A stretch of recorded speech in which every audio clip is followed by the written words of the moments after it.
এলজিএস এর নতুন একটা ভিডিওতে আপনাকে অনেক অনেক বেশি ওয়েলকাম জানিয়ে আমাদের ভিডিওটা শুরু করছি। আমাদের আজকের এই ভিডিওতে আমরা আমাদের রিফাত শরীফ ভাইয়ের যে এক্সামের এক্সপিরিয়েন্স সেটা দেখব। আর ভাইয়ের স্কোর ছিল 81 আউট অফ 100, যেটাকে মোটামুটি একটা ভালো স্কোর বলা যায়। বাট ভিডিওটা শুরু করার আগে আপনাদের জন্য ছোটো একটা অ্যানাউন্সমেন্ট দিয়ে আমি ভিডিওটা শুরু করতে চাই। সেটা হচ্ছে আমাদের নতুন একটা ব্যাচ আসতে যাচ্ছে, যেখানে আপনি জার্মান A1 লেভেলের এক্সাম প্রিপারেশান, A2 লেভেলের এক্সাম প্রিপারেশান মাত্র 9,999 টাকাতেই কমপ্লিট করতে পারবেন। সো যারা এই ব্যাচটা সম্পর্কে আরও বিস্তারিত জানতে চান বা কোর্সে ভর্তি হতে চান বা বিভিন্ন ইনফরমেশন জানতে চান, তারা স্ক্রিনে দেওয়া হোয়াটসঅ্যাপ নাম্বারে যোগাযোগ করতে পারেন। রিফাত শরীফ ভাইকে অনেক অনেক বেশি কংগ্রেচুলেশনস জানিয়ে হচ্ছে ভিডিওটা শুরু করতেছি। সবার শুরুতে হচ্ছে আমরা ভাইয়ার যে রেজাল্ট সেখানে হচ্ছে চলে যাই।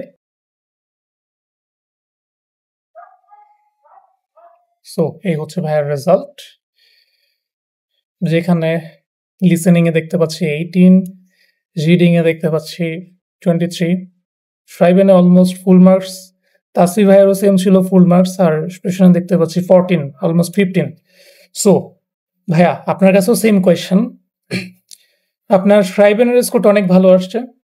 সো ট্রাইবেনের ক্ষেত্রে আপনার প্রিপারেশনটা কিভাবে ছিলেন, কিভাবে প্রিপারেশন নিয়েছেন বা কি করছেন?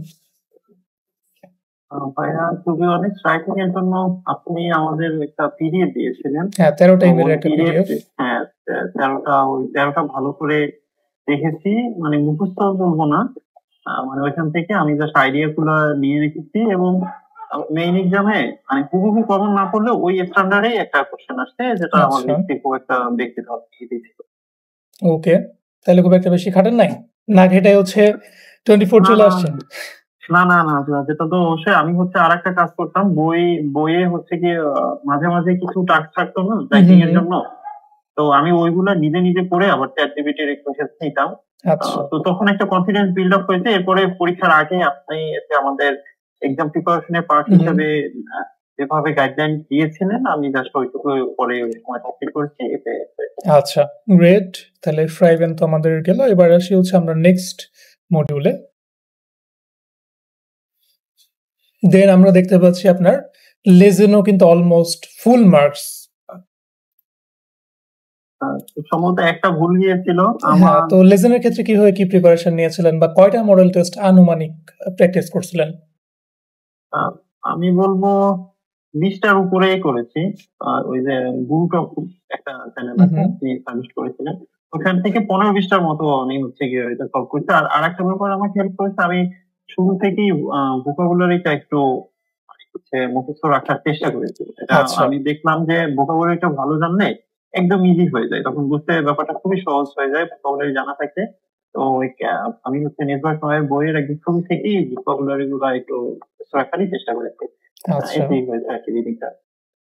ওকে, গ্রেট।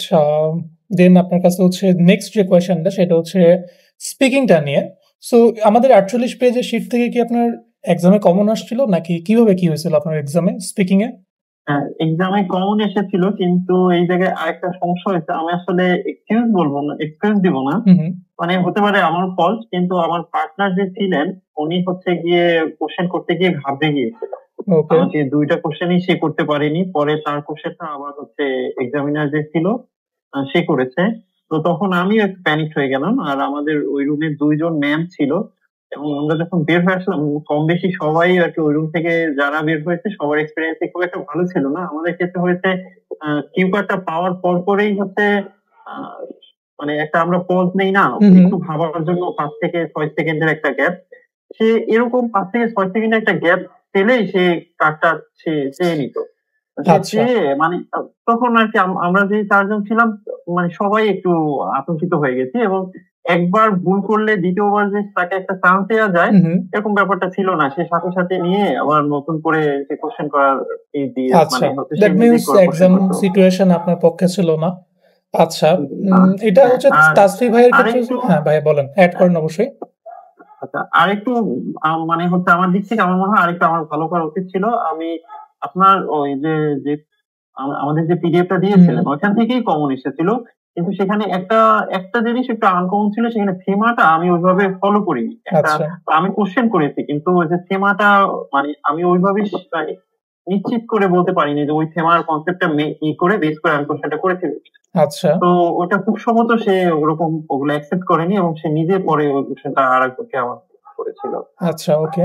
তাসফিক ভাইয়ের ক্ষেত্রে একই অবস্থা দেখলাম। আমি যা বুঝতেছি ওই মে 24-25 তারিখে যারা এক্সাম দিচ্ছেন সবারই হ্যাঁ একই হ্যাঁ অবস্থা, এই একই ঘটনা, সবাই একই কথাই খালি বলতেছেন। সো ওকে, যারা নতুন তার মানে লার্নার আমি আসলে বা পাবলিক প্লেস হ্যাঁ তো আসলে ওইভাবে বললে হয়তো এক্সকিউজ দেওয়া হতে পারে, কিন্তু আমি বের হওয়ার পর অনেকেই আসলে বলেছে হ্যাঁ, এটা বলেছে। আমাদের বাকি ক্যান্ডিডেটরাও সেম কথা, ওই 24-25 মেয়ের। জি। ওকে, এটা সমস্যা নাই, হইতেই পারে, বাট আপনি পাস করছেন। নট অনলি পাস, 81 ছিল হচ্ছে আপনার স্কোর, যেটা সবার ড্রিম স্কোর থাকে মোটামুটি। ওখানে যারা পরীক্ষা দিতে যায়, যে আপনার আশেপাশে যতজন ক্যান্ডিডেট ছিল মোটামুটি সবারই টার্গেট থাকে কিভাবে 60 তুলে কিভাবে সার্টিফিকেটটা পাবো, বাট আপনি সেই জায়গায় তুলছে 81 পাইছেন, যেটা আসলে অনেক কিছু। আর আপনার কাছে আরো একটা কোয়েশ্চেন, সেটা হচ্ছে জার্মান জার্মান ভাষাটা যারা নতুন করে শিখতে চাচ্ছে তাদের জন্য আপনার কি কি সাজেশন থাকবে? সাজেশন বলতে আমি যে ভুলটা করেছিলাম আমি অবশ্যই তাদেরকে এই ভুলের করতে বলবো না। আমি হচ্ছে গিয়ে মাস্টার্স ক্যান্ডিডেট, যার ফলে আমি ওই ফ্লোটা বারবার হারিয়ে ফেলি।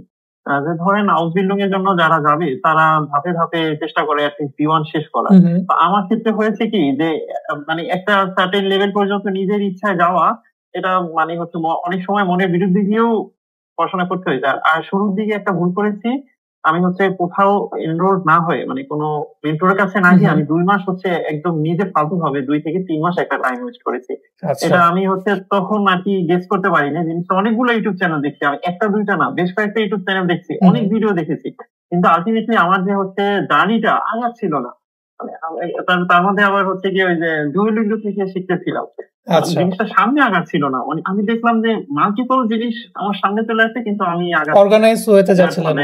হ্যাঁ আচ্ছা, অর্গানাইজ ওয়েতে আমি যেতে আপনার পারছিলাম না। সাথে এখানে হচ্ছে আমি একটা কথা অ্যাড করি, একটা মানে লাকের দিক থেকে মিলে গেছে। সেটা হচ্ছে আমি নিজে যখন শেখা শুরু করছিলাম আমারও 3টা মাস আমি একই ওয়েতে হচ্ছে বরবাদ করছি। ইউটিউবে ইন্ডিয়ান কিছু চ্যানেল আসতো, তারপর হচ্ছে হ্যাঁ হ্যাঁ ফ্রান্সে একটা মহিলা ইউটিউবার আসতো, এরকম অসংখ্য চ্যানেল টেনেল ঘাটতাম। আমার নিজের হচ্ছে 3টা মাস টাইম আমি হচ্ছে বরবাদ করছি মোটামুটি। সো আপনার ভিএফএস এর সাবমিশন ডেট তো কি 15ই সেপ্টেম্বর নাকি? জি 15 আচ্ছা, সেপ্টেম্বর আমার দোয়া হচ্ছে করবেন। 14 তারিখ, হচ্ছে এম্বাসিতে ইন্টারভিউ। তো আমি যেটা ও নিয়ে হচ্ছে রিগ্রেট আচ্ছা করি, আচ্ছা। সেটা হচ্ছে আমি যদি 3 মাস আগে শুরু করতাম তাহলে আমি যে C1 এক্সাম দিয়ে আসছি সেটা রেজাল্টটা পাবলিশ হইতো, পাস না ফেল অ্যাটলিস্ট আমি জানতে পারতাম। আমি এখন C1 কোর্স শেষ, এক্সাম দিয়ে আসছি, এখনো রেজাল্ট পাবলিশ হয় নাই। সো এই হচ্ছে অবস্থা। যদি 3 মাস আগে যদি আমি কোর্স শুরু করতাম বা গোয়েত ইনস্টিটিউট বা আমি নিজে যদি শুরু করতাম, তাহলে দেখা যেত আমি বাংলাদেশ থেকে যাওয়ার সাথে সাথে আমার C1 পরীক্ষার রেজাল্ট সহ আমার চলে আসছে। সেম হচ্ছে আপনার ক্ষেত্রে হইতে পারতো যে আপনার ওই 2 মাস টাইম যদি দিতেন, আপনার দেখা যাইতো হচ্ছে এটুটাও কমপ্লিট হয়ে যাইতো আপনি। হ্যাঁ একটু কমপ্লিট হয়ে যেত, হ্যাঁ, হ্যাঁ অবশ্যই। কারণ আমি তো এখন একটু মাঝামাঝি আছি, ওই 3 মাস পেলে আমি একটু কমপ্লিট করে অনেক দিতে বড় পারবো। সড়ো কিন্তু একটা টাইম। আচ্ছা, হ্যাঁ ওকে, সমস্যা নাই, জার্মানিতে গিয়ে করবেন। বাট জার্মানিতে যাওয়ার পর কিন্তু আসলে যতজনই ভর্তি এরকম হয় সবাই কিন্তু সুযোগ হয় না। ডিফিকাল্টিস ফেস করে। কারণ হ্যাঁ ওইখানে হ্যাঁ আপনি অবশ্যই ডিফিকাল্ট পড়ালেখা সামলাবেন নাকি পার্ট টাইম জব সামলাবেন নাকি হচ্ছে ল্যাঙ্গুয়েজ শিখবেন, ডিফিকাল্ট কিন্তু অনেকটাই। বাংলাদেশে থাকার যে সময়টা, এটা হচ্ছে মায়ের কোলে বসে দুধ ভাত খাওয়ার মতো অবস্থা। হাতে এনাফ টাইম হ্যাঁ থাকে, সব কাজ করে দেওয়ার জন্য মানুষ থাকে ইজিলি। আচ্ছা, সমস্যা নাই। আশা করি আপনার জার্মানি থেকে আসতে যদি শিখবেন ল্যাঙ্গুয়েজটা, আপনার ভিসার জন্য অল দ্য বেস্ট। আর লাস্ট একটা কোয়েশ্চেন দিয়ে হচ্ছে এন্ড করবো, সেটা হচ্ছে আমাদের এলজিএস এর সাথে আপনার ওভারঅল এক্সপিরিয়েন্স কেমন ছিল? তাই ওই যেটা বললাম আমি শুরুতেই, 3 মাসের পরে অনেক জায়গায় ঘুরে তারপরে আর কোনো মানে নিজের গতি পাচ্ছিলাম না। হঠাৎ করে ফেসবুকের থ্রুতে আপনার একটা ভিডিও সামনে চলে আসে, এরপর থেকে আপনার এখানে এনরোল হই এবং আমি হচ্ছে বেশ কয়েকজনকে আপনার কাছে রেকমেন্ডও করেছি। আমার আচ্ছা। কাছে ভালো না লাগলে অবশ্যই তাদের রেকমেন্ড করতাম না। এবং আমি আপনার আপনার সাথে পুরো জার্নিটা আলহামদুলিল্লাহ যথেষ্ট উপভোগ করেছি এবং আমি অন্যদেরকেও রেকমেন্ড করবো। এটা মোটেই পেইড না, টু বি অনেস্ট। আমি অবশ্যই অন্যদেরকে রেকমেন্ড করবো যে হচ্ছে কি আপনার কিছু ক্লাস যদি কেউ করে ডেফিনেটলি তারা ফ্যান হয়ে যাবে এবং এলজিএস এর সাথে তাদের জার্নিটা ক্যারি করবে। ওকে ভাইয়া, থ্যাংক ইউ সো মাচ আপনার ভ্যালুয়েবল এক্সপিরিয়েন্সটা শেয়ার করার জন্য। আর আপনার ভিসার জন্য অল দ্য বেস্ট। আপনার ওভারঅল যে জার্মানের জার্নি সেটা আরো সুন্দর হবে বলে আমি আশা করি। থ্যাংক ইউ এতক্ষণ টাইম দেওয়ার জন্য। আর এই ভিডিওতে আমি আরো একটা তথ্য হচ্ছে অ্যাড করি, সেটা হচ্ছে আপনারা অনেকে আমাদের কাছ থেকে একটু জানতে চান যে সরাসরি B1 এক্সাম দেওয়া যায় কিনা। অ্যান্সারটা হচ্ছে হ্যাঁ, সরাসরি আপনি চাইলে B1 বা B2 এক্সাম দিতে পারবেন, বাট এর আগে রিকমেন্ডেড হচ্ছে A1 এক্সামটা দিয়ে নেওয়া। কারণ A1 এক্সামটা যদি আপনি দিয়ে নেন, অ্যাটলিস্ট আপনার এক্সামের একটা এক্সপিরিয়েন্স থাকতেছে, যেটা আপনাকে B1 বা B2 এক্সামে অনেকটা হেল্প করবে।